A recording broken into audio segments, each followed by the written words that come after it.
എന്നിട്ട് മൈസൂർ പോയിട്ട് പറ. മൈസൂര് പോയി നോക്കുമ്പോഴേ ന്യൂ ഇയർ അല്ലേ, ആളെ കൊണ്ടൊരു പാടം അവരെയൊക്കെ തിന്നാനും കിട്ടാനുള്ള റൂമില്ല. ഞാൻ ചെയ്താൽ അവിടുന്ന് ഓട്ടോ പിടിച്ചിട്ട് നേരെ റെയിൽവേ സ്റ്റേഷനിൽ പോയി ആ ബെഞ്ചും പോയിട്ടാണ് കടന്നു പറഞ്ഞത്. നേരം വെളുത്തിട്ട് അവിടെ തന്നെ കുളിച്ച് റെഡി ആയിട്ട് ബാഗിൽ ഡ്രസ് ഉണ്ടായിരുന്നു. അല്ല അതിന് മുടിബൊന്നുമില്ല, അല്ലെങ്കിൽ ഇപ്പൊ കയ്യിൽ വെക്കാറുണ്ടോ? അതൊന്നുമില്ല. ഒരു മിനിറ്റ് എന്നെ ഞാൻ തിരക്കിൽ വരുന്ന ഒരു ബിസിയാണ്. എവിടെ പുറത്തുനിന്നിറങ്ങി അപ്പം എനിക്ക് വിളിച്ചോണ്ട് എന്റെ കുറച്ച് വിളിക്കാൻ വലിയ തിരക്കിലാണ്. ശരി എന്നാല്. അല്ല പിന്നെ പരിഗണന ഇങ്ങനെ വിളിച്ചോണ്ട് എന്നിട്ട് അയ്യോ അടുത്ത ഫോൺ. ഹലോ പറയൂ ചക്കരെ. ഇല്ലല്ല ഫുള്ള് ഫ്രീ, വെറുതെ ഇരിക്ക. പറ, എത്ര വേണേലും സംസാരിക്കാമോ?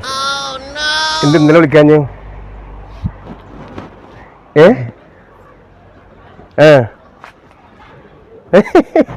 ഒന്നുമില്ല, എന്ത് തിരക്കും ഒരു ഇല്ല. എന്നോട് സംസാരിക്കുമ്പോൾ എനിക്ക് ഇനി എത്ര തിരക്കുണ്ടെങ്കിലും ഞാൻ പറയും ഇപ്പൊ ഫുൾ ഫ്രീയാ, ഇവിടുന്ന് പറ്റില്ല, ഇങ്ങോട്ടാവാലോ. Okay okay thank you. പേടിയുണ്ടായിരുന്നു, പിന്നെയും വിളിക്കുന്നുണ്ട്. എന്താ പറയേ? ഞാനോട് ഇപ്പൊ എന്താ തിരക്കില്ലെന്ന് പറഞ്ഞില്ലേ? ഞാൻ വിളിക്കാം, ഞാൻ ഫ്രീ ആയിട്ട് വിളിക്കാം. എന്താ കഥ?